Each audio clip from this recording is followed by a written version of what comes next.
Welcome back to another episode of Kicking It with Coach Red, where we bring you all the Really, news, this one's stories, not takes, and backwards opinions compatible. Hold about on. your favorite teams from the Pacific North, fresh from the good to the bad to the They're very Mariners. different than from. The sweet, sweet Mariners, baby. Woo, woo, woo. Not talk about the Mariners. We are on the eve of my holiday, day one of the NFL draft. So it is time to give you the Kicking It with Coach Red exclusive. You can only hear it here or see it here. Mock draft right before we commence tomorrow. But before we do that, I want to tell you a little bit about us. If you're looking for a guy that made all these picks, made every single one of them for these teams, All no of them. trades, no trades allowed. I sent that over to Roger Goodell, so this could be right. He said that he's not going to enforce it though, but maybe next year he will. We'll see. But it's me, your boy, Coach Red. You can find me on X at the real Coach Red, on Instagram at the real underscore Coach Red, TikTok at the real Coach Red. Also find the show over on YouTube. Search Kick It with Coach Red. Like, subscribe, hit that bell notification, and leave a comment or two. And if you're looking for a guy that is, I already heard a couple of pronunciations. It's going to be a fun one. It's everybody's favorite time of the year when it comes to prospect talk. It's the enunciator himself, Cain. Yep, I'm Kane. You can find me at Twitter, Kane2406, TikTok, Kane0624. Also follow the show's socials over on Twitter and Instagram at Coach Red Pod. False. Do it, frickin' do it. Um, we did one full mock draft, not as much this year. Like I said before, didn't watch as much overall college football, but really dialed it in here on the build up. Saw a lot of names. There are going to be a couple of guys with some stuff that I saw after I put this last one together that might be moving up or moving down, but we're going to leave it as is. I think it's a solid list. Um, but yeah, it's going to be fun. And just like the NFL draft is every year, it's an opportunity for each team to change their future, right? And that's what everyone's going to look at for these picks to do to play some part in that. And speaking as a Seahawks fan, we've got the Seahawks in this draft because they have a pick. Do I think they're going to draft in that spot? No. Do I think they're going to pick on day one? Probably not. But one can dream, right? One can dream. Yeah, And yeah. with the first overall pick, the Las Vegas Raiders can dream of drafting Fernando Mendoza, quarterback out of Indiana. probably one of the easiest lockety locks that we've had in years. It's Fernando Mendoza or nothing in this. Yeah, I mean, it was kind of like last year. It was either Cam Ward or bust. Yeah. And Raiders made room on the roster to go get a quarterback by trading Geno Smith to the number two, picking Jets. And Oh, Fernando yeah, that's Mendoza, I right. think going into a scheme with Kubiak, who's not going to ask his quarterback to do too much. They already have a elite tight end, an up and coming running back, the first one taken last year. So going and getting a quarterback to go in there, and I've read some comps like his ceiling is probably Jared Goff, which is above average quarterback. Very solid. Very And solid. And um, also, you got Kirko Chains in the building to help you guide the way. dude, Kirk Chains is gonna just I don't know, dude. Like that guy could have went to a spot where he Hey, could whatever. fight for a starting spot a little bit better than Veggie. All right, Sure. let's go to But pick imagine number. that first meet. Yeah, yeah. Kirk Cousins loves going to a team where they select their quarterback of the future when they bring him in the building. It's his favorite stuff. All right, let's go to pick number two. The New York Jets select. Arbel Reese, linebacker out of Ohio State. Plays linebacker, plays primarily in the edge position. Go in and get top flight talent if you're the Jets, right? This is a team that needs a lot of help. You went and got a defensive coach last year, and The defense played okay at times, but other times it was their Achilles heel. And going and getting a playmaker defensively, I think, is huge for this team. And Arvel Reese is probably the top playmaker, most stud potential out of anyone on the defensive side of the football in this draft class. All right, pick number All three. right. The Arizona Cardinals select Francis McGoy, tackle out of Miami. Francis Maligoa. Uh, Sweet. did you say Illinois?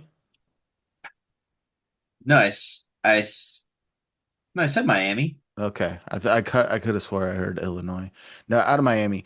So best tackle in this class. I've heard some smoke that they're looking at Jeremiah Love, but in the build up to the draft, you have your current quarterback just sitting there asking for a new deal.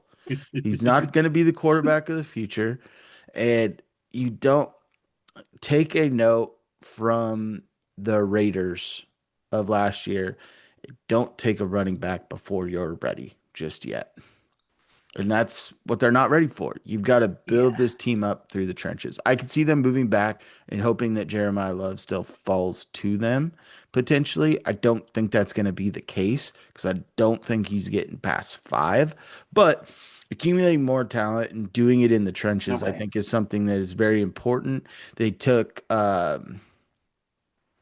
Paris Johnson a few years back, who's settled into their left tackle spot. And I think that Malgoa is a guy that has played primarily right tackle and slides in and being that top right tackle in this draft, I think is huge and falls right into a position of need for them and can help build them through the trenches.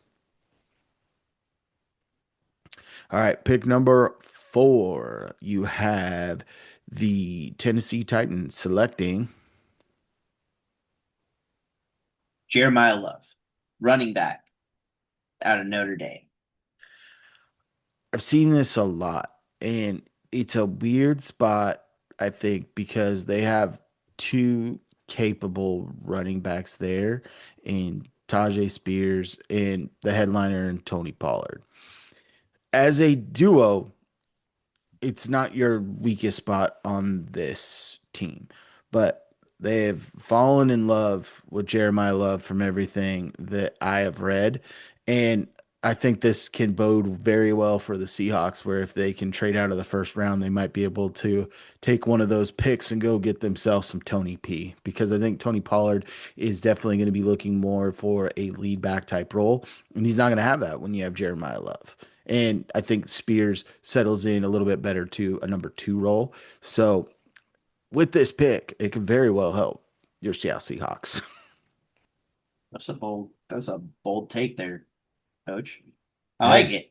I do like me some Tony Pollard, you want but if you didn't want the spice level to be at 5 stars, you shouldn't have came to the final Coach Red mock draft. All right. At pick number five, the New York Giants. select Carnell Tate, wide receiver at Ohio State.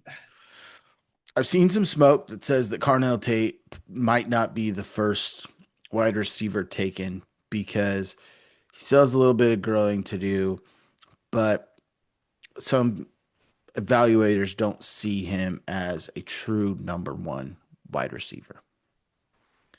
You You don't think he need might that be a in number this one, to be instance. honest? You don't. You have No. Malik Neighbors. This is the perfect spot for Carnell Tate to fall. You've got Harbaugh coming in the 100%. building. This gives your young quarterback another reliable target. You need to fill a ton of catches that left the building and went to Tennessee and Wandale Robinson.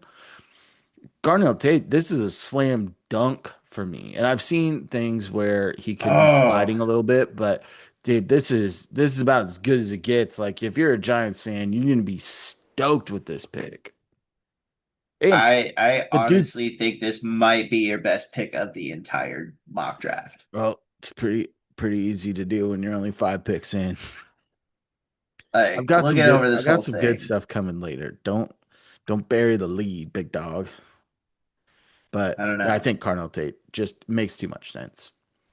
Yeah, you have a very young team and a very, as I would say, immature team. Probably why you brought in John Harbaugh to bring some structure to the guys, right?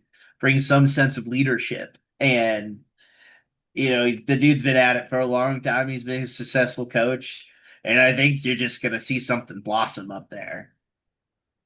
And the NFC East It's isn't a weird division. it's weird because yeah, you've got the Eagles that are still solid. You got the Cowboys that may or may not make the playoffs.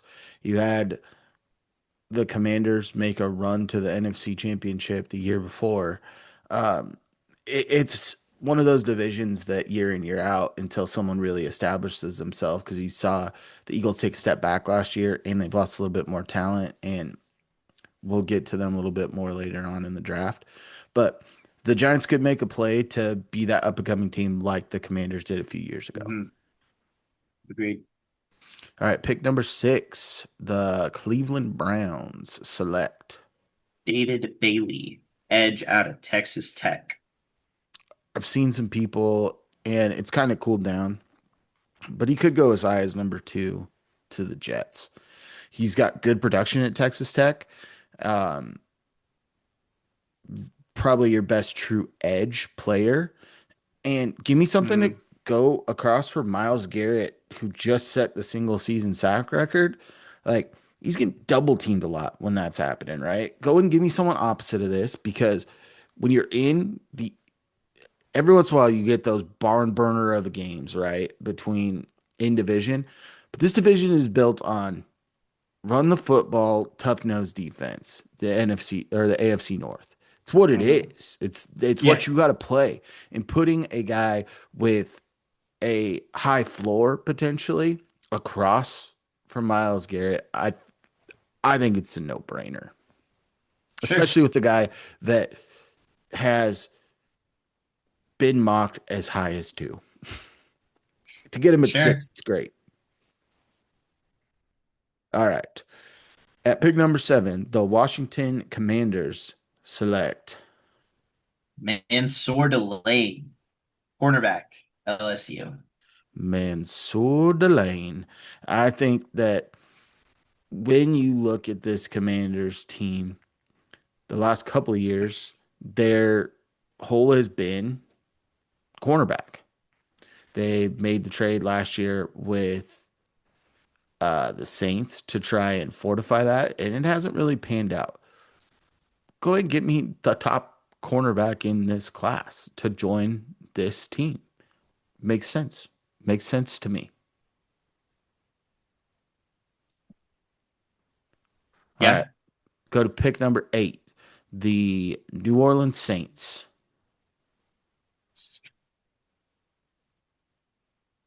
Sonny Styles, linebacker out of Ohio State. So good. This is a guy that I've seen some rumors that he could be sliding a little bit, but solid player, plays more in the box than Arvell Reese does, can kind of anchor that defense. And you do have some stuff rolling with Tyler Shaw on offense, and I do think that you can get him some more weapons later. I don't think you want to overload that because his defense is a unit that needs improving, and I think we say Mhm. this year in year out for the NFC South. The top defense right now kind of takes the division. That's why you saw the Carolina Panthers in the playoffs and giving the Rams everything they Mhm. wanted. Go ahead and get a guy Yeah. that can become a leader of your defense and help climb you up that ladder in a winnable division.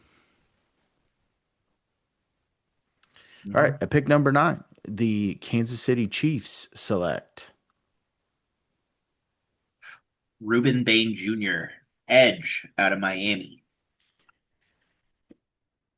It's hands down second best true edge in this class. And when you look, you have George Karlaftis still on this team.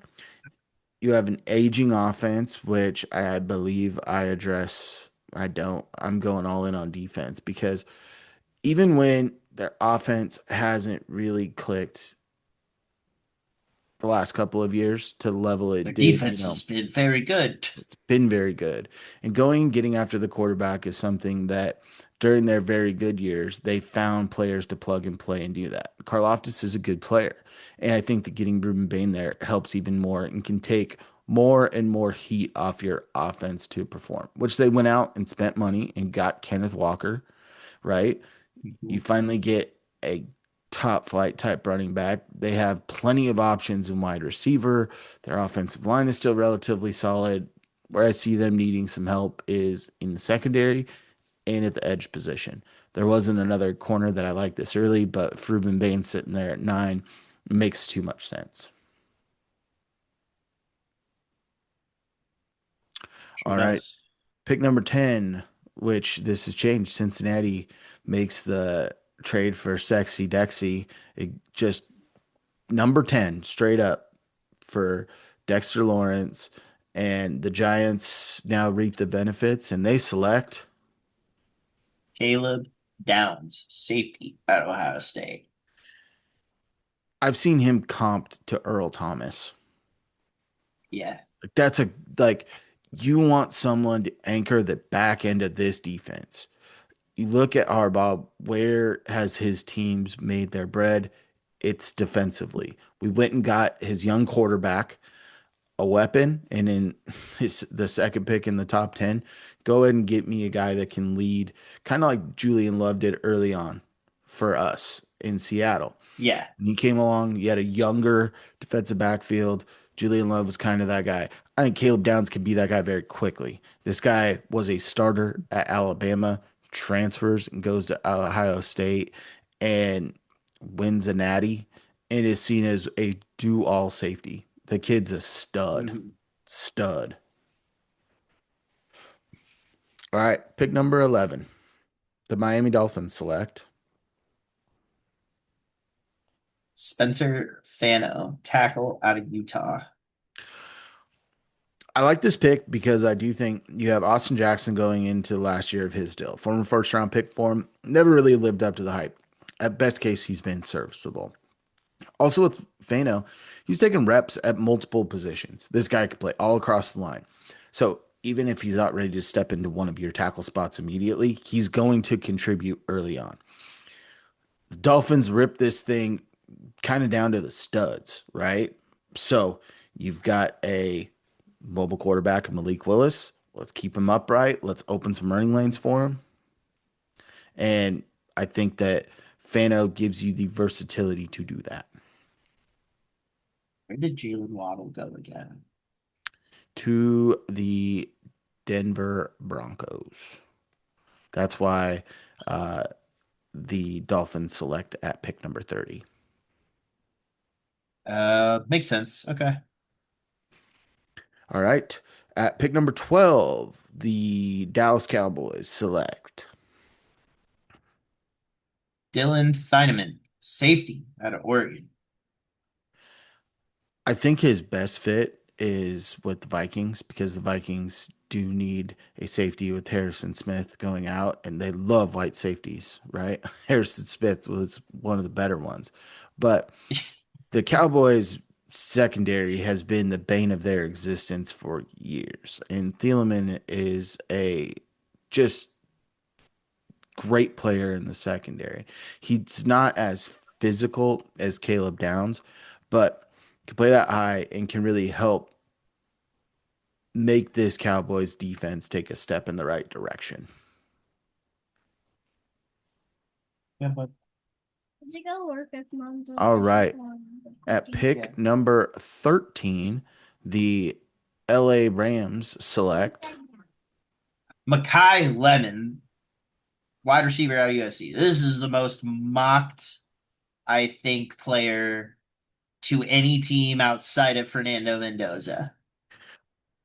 it makes too much sense because you got Devontae Yeah. Adams that could still play. This Mekhi Lemon can run the slot for you right now and eventually go to the outside. I've seen some stuff too with the Rams potentially moving down a little bit and going after KC Concepcion, who we'll talk about later in this first round mock draft because he brings you a different skill set, can bring you a lot more from the interior early on because that's his Mhm. bag, where Mekhi Lemon wants to play on the outside but can't play in the slot. So, but you don't pass down talent when it falls in your lap. And the Rams, who used to say F them picks, now find themselves in a position to be in the top half of the draft, which they haven't been for years, and Right. or at all in the first round. Going getting a top flight type of wide receiver with that potential, it's too much to pass up. Mhm. Agreed. All right, at pick number 14, the Baltimore Ravens select Oliva Vega, low, lone guard, Penn State. Olia Vega Ione. Oh, damn Uh, it. so big area of need for the Ravens is that guard spot. And it just so happens that probably the best player on the board right now is Ione.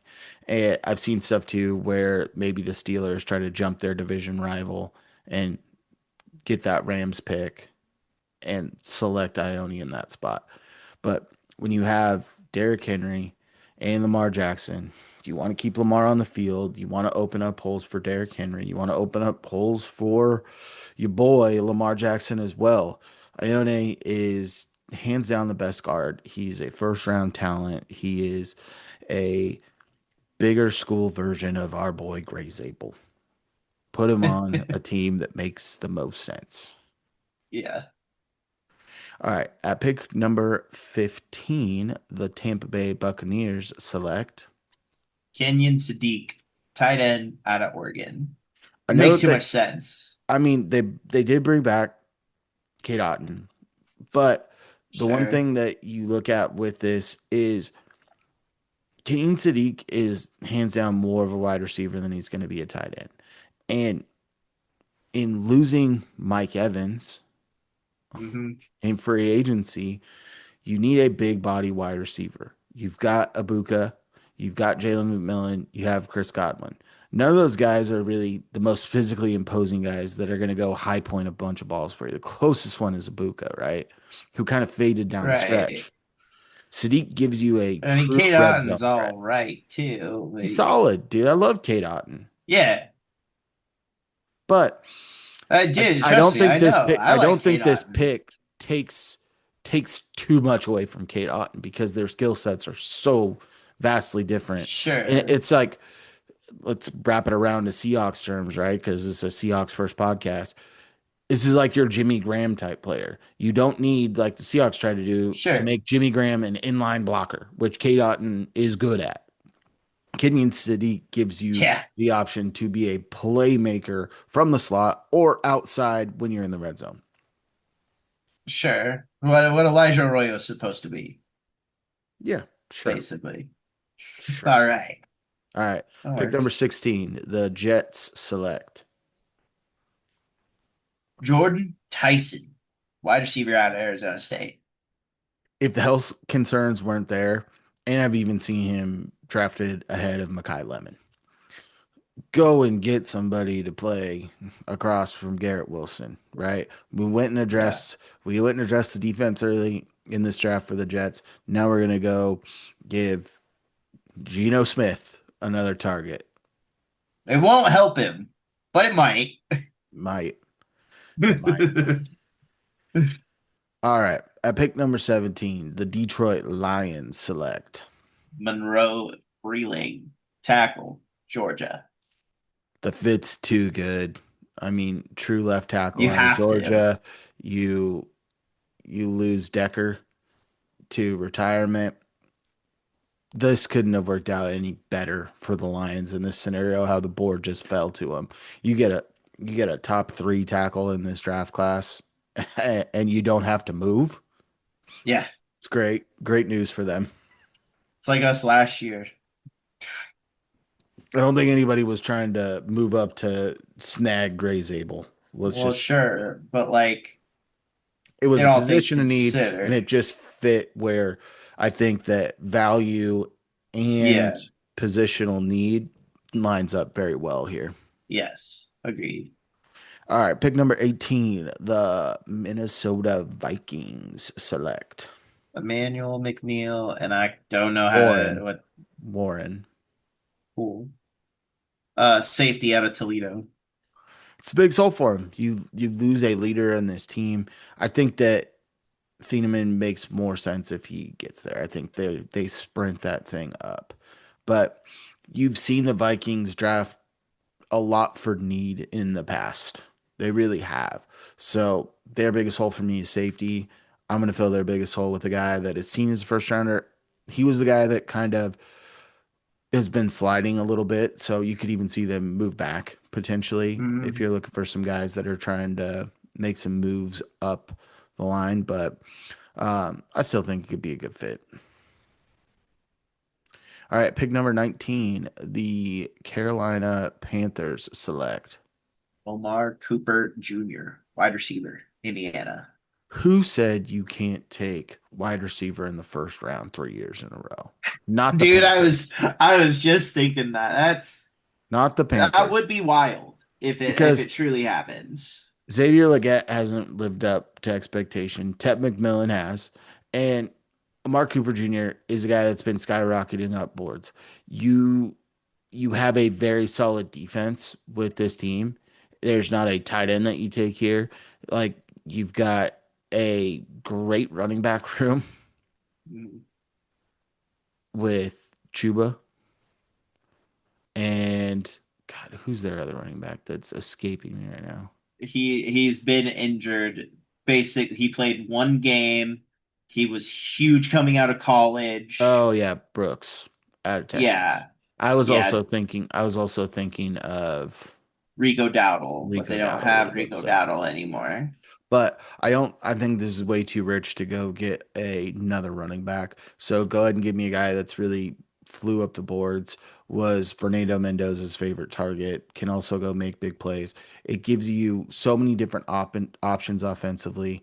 It can open you to move Xavier Legette for new landscape, if you will, because they also have Jalen Coker on this team as well. So I think this could be a fun Yep. addition to And uh, Coker looked good. he He looked looks good. good at the end of the year. He didn't, but earlier in the year he did. So Coker and Tet, go ahead and give them their third horseman. All right, Mhm. at pick number 20, the Dallas Cowboys select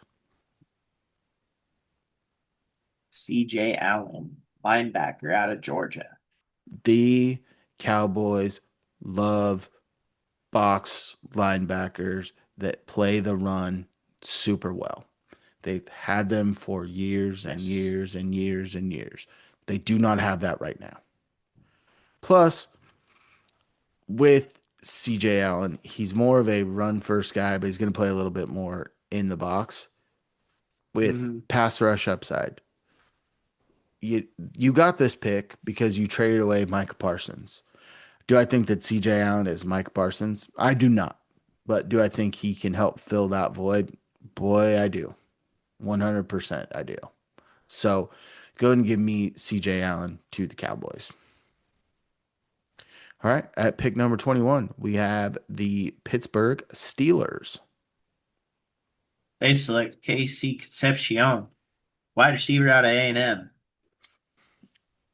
Aaron Rodgers will 100% be back on this team. It's just so frustrating. But Aaron Rodgers loves shifty slot guys. He has his entire career. Loves them. Yes. I mean, Randall Cobb, look at that guy. The guy followed him everywhere. Casey Concepcion is a guy that is the top slot wide receiver in this class. And I think it makes too much sense because this team does need a good slot player to go with Michael Pittman Jr. and DK Metcalf. Yes. All right, at pick number 22, the LA Chargers select Hakeem Messidor, edge, Miami. It's a guy that's been moving up, especially with Miami making that deeper run in the playoffs last year. Really helped his draft stock. And I don't think that they need a whole lot of help on offense. And going and getting after the quarterback is key. They still have Khalil Mack there. This is a guy that can play opposite of Mack. It's a guy that can learn from Mack. And I think it's just another one of those that the fit makes sense. The talent's there. They might not have the most positional need here, but I think you take best player available. Mm-hmm. Okay. All right, at pick number 23, the Philadelphia Eagles select. Denzel Boston, wide receiver out of Washington. Reports are swirling that AJ Brown is not going to be on the Eagles after the weekend, that he is going to the Patriots. Go ahead and get Denzel Boston. This dude is an outside threat. He's got great hands. He's got a big body. I think he can put on a little bit more weight in the NFL and really show what he's all about. And he's a stud. He's just so good. And he's used He's to playing with a he's mobile like it's quarterback. basically like when yeah, and it's also like he plays so much like Roma Dunze, right? Like great body control, big body, has a stupid wide catch radius, like I will say that all things like Adunze line up that they're almost the same player. I will say that Adunze was a little bit tougher and had less injury concerns. You did have some time missed by Denzel this year, Hmm. but Sure. when he was on the field, you knew the ball was coming his way, and it was tough to stop it. He's a very good football player, and I think Mm. it makes too much sense for the Eagles not to go get that AJ Brown replacement and get some additional draft compensation later in the draft to address the defense. Go get me a top flight playmaker that I would argue to say is probably one of the better Oh yeah, Mike outside Vrabel threats. wants his guy back. Yeah, Yeah. Vrabel just wants his guy back. he does. He does. All right. Pick number 24, the Cleveland Browns select. Blake Miller, tackle out of Clemson. I think the Blake Miller can play guard for you early or tackle if needed. And like I say, with teams with young quarterbacks, they're kind of thrust in because they're between Sure Sanders or, you know, old massage man Watson coming back in the building. You need to Crazy. build a team from the trenches. When you look at the teams that have traditionally done well, they excel in the trenches and have another area that really flashes at you, right? This is a team that I think needs to rebuild in that trenches. They had one of the better offensive line for a while and kind of helped when they had Baker there when they made that deep playoff run. It's because they have Hmm. one of the best offensive lines in football. That offensive line is not put together anymore. They've had injuries, they've had guys getting older, and it's time to get a new regime. And Blake Miller, I think, was a guy that going into this year was seen as a lot higher of a prospect. Clemson didn't have the best year, so it brings him down kind of a little bit, but I think it's a good fit for a team that is in constant rebuild mode. Yes. All right, pick number 25, the Chicago Bears select. Keldrick Falk, edge out of Auburn. Plays the run way better than he gets after the quarterback. And when you have Montez Sweat on one side, you know that you've got a guy that can go get after the quarterback. And I look at Keldrick Falk a little bit like I looked at a Boye Mafe type, where he excels against the run. He's got a little bit more polish than Boye had coming into the league. But I do think that being in the same room as Montez Sweat can really help amp up that. And you've got a team Hmm. that exceeded a little bit of expectation last year. And I think that going and getting a guy to play opposite, but also can be a stout run defender for you is never going to hurt you on the edge position. All right. All right. At pick number 26, the Buffalo Bills select. Caden McDonald, D tackle, Ohio State. If I am the Bills. I might look at a wide receiver at some point in this draft, but the rest of my picks are going to be on defense because their defense needs some help. You still have Ed Big Oliver time. on. You have Ed Oliver on this team, who's getting older. Cain McDonald has really shot up, best D interior defensive lineman in this draft class, and going and getting a guy to help solidify that interior even more, which is probably one of the biggest strengths of the defense, make it even better because the defense was rough last Yeah. year and really hampered their ability to advance in the playoffs. So go ahead and get a guy that has the pass rush upside. I'm not going to say that he's at the same level that if we're talking about Byron Murphy from the Seahawks. He's not at that level with pass rush upside, but he's very stout against the run. And I think it makes too much Hmm. sense. At pick number 27, the San Francisco 49ers select. Colton Hood, cornerback out of Tennessee. You might be surprised that I haven't brought up Jermon McCoy, who is arguably the most talented corner in this class when healthy. Missed time last year to an ACL injury, and they're not really worried about the ACL, but I did see some reports out there that said that a bone plug that was put in might be hampering that.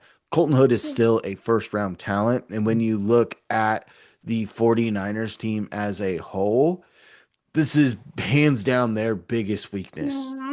Biggest weakness. So we need some help in that position group. Go ahead and give me Colton Hood to fill that void. You saw it in the playoff run. They were getting torched against the Seahawks. And they're like, well, we're down to our Yes. third corner. It's like, well, your first and second corner, your first corner is all right. Everyone else is not.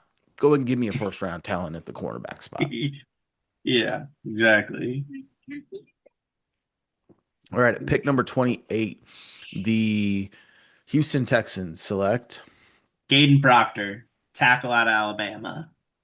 The fit's too good. This is a team that has made some moves along the offensive line, and keeping CJ Stroud healthy and You don't protected see is key. He's them. best when he can sit in the pocket and really let things fly. So go ahead and get me a guy that has the physical tools to be the top tackle in this class, but just hasn't put it together yet. There's too much upside. All right, at pick number 29, the Kansas City Chiefs select. Jermon McCoy, cornerback out of Tennessee. I just talked about him, and you lose Trent McDuffie, and I've seen Jermon McCoy's um, comp, and I think it was Trent McDuffie. And you're taking a flyer because Perfect. you've already solidified a position on the defense. You're gonna take a little bit of a flyer here on someone that might not be 100% healthy to start camp, but in the long run should be very good for you. That's why I'm going Jermon McCoy here because the potential is there. All right, at Yes. pick number Okay. 30, the Miami Dolphins select. Dolphins. Cassius Howell, edge out of A&M. Another edge that I've seen a lot in this. He needs to improve against the run a little bit, but can really get after the quarterback. And I think that, like I've said, with these rebuilding type teams, the Dolphins are in full rebuild mode right now.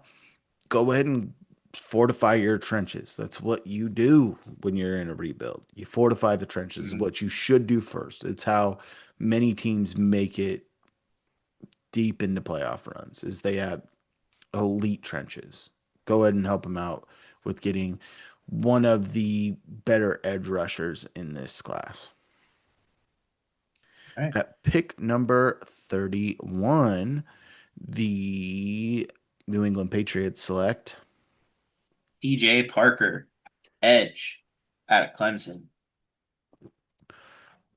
Clemson has put a lot of good edge prospects into the league, and he's kind of in a similar position to Blake Miller, who I talked about at tackle. Clemson didn't have the best year, kind of hurt some of their prospect shine. And when you look at a Vrabel led team, They like to be tough nosed, and that's what TJ Parker is. He's not going to be your biggest flash sizzle guy, but he's a put your hand in the dirt and go get after the quarterback. And I think he just fits the New England Mike Vrabel vibe for me in a position that I think that they could use a little bit more help at. All right. At pick number 32, your Seattle Seahawks select.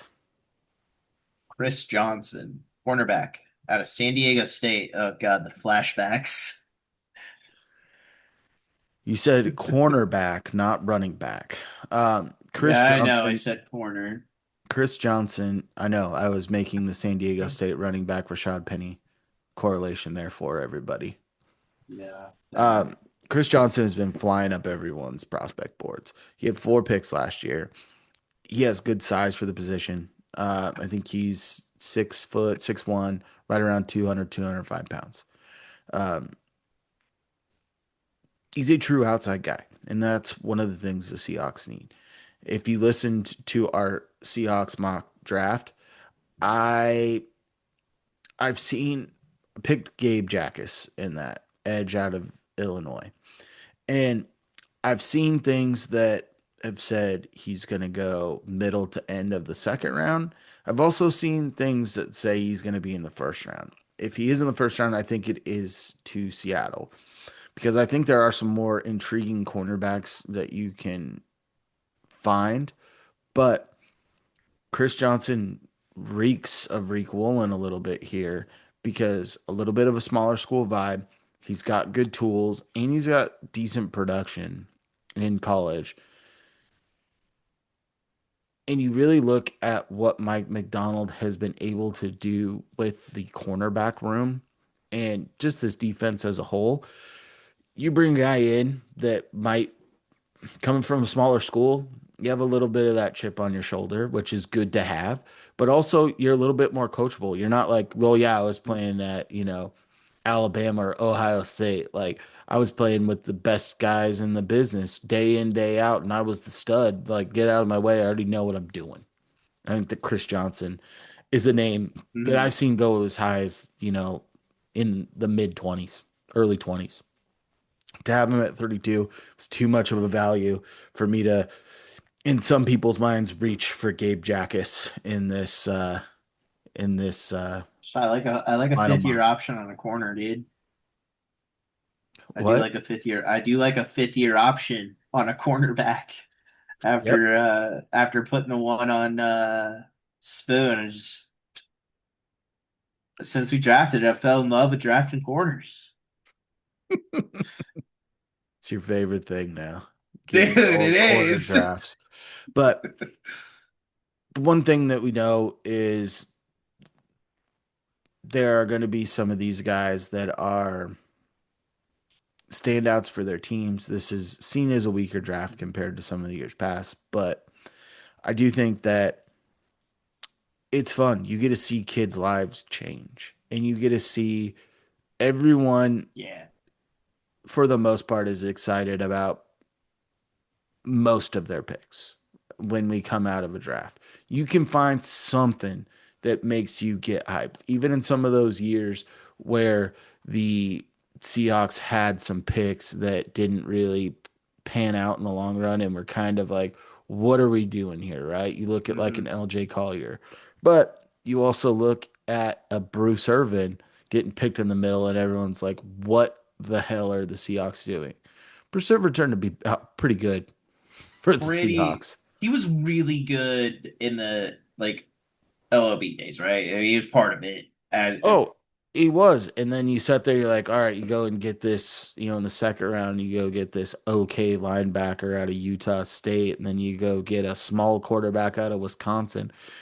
And that draft class really helped propel the Seahawks to that Super Bowl run. It was like the Agreed. finishing touches. Like you already built you had that foundation where they didn't necessarily do it on the offensive trenches. They had good pieces along the offensive line, but the defensive line was stout and that secondary was otherworldly. And you But found these little pieces to pop into that team, right? And that's what you're looking for in any draft is trying to roster construct and do it the best way possible, knowing your timeline and being real with yourself when you're the GM on where your team is at a given point. Be honest with yourself. And guess what? If you're not ready to compete, draft best player available. You got to do it. It. Yeah. It You helps know what you else out in I'm the long run. excited for? You know what else I'm excited for draft weekend is Saturday after the draft when the UDFAs get announced. I always love that time of year because there are some diamonds in the rough when you look at that, right? A ton. And Guys you didn't just have it. Yeah, The Seahawks have have made always have has made struck gold. hay with that, right? Look at Doug Baldwin, Yeah. Jermaine Curse, Ty Okada, Drake Thomas. Yep. Like you can look up Michael Bennett wasn't a UDFA, right? Played okay with the Bucks, but really came into his own with the Hawks. So it's like the Hawks have had good success with UDFAs, and it'll also be interesting to see, who gets drafted early and seeing if they pan out and kind of seeing who the slide's going to be. Like last year, it Yep. was Shedeur Sanders was looked as a potential first rounder and didn't go to the fifth, right? So it's going to be interesting to see how it all pans out. Let us know what you thought of this draft, though, and the easiest way to do that is by finding us over on social media. You can find me, your boy, Coach Red, on X at the Real Coach Red, on Instagram at the Real _ Coach Red, TikTok at the Real Coach Red. Also, find the show over on YouTube. Search Kicking It with Coach Red. Like, subscribe, hit that bell notification, and leave a comment or two. Kane, where you at? You can find me over on Twitter, Cain2406, TikTok, Cain0624. Also follow the show's socials over on Twitter and Instagram at Coach Red Pod. Pause. Do it, freaking do it. And as always, stay fresh. Stay fresh, peeps. Peace.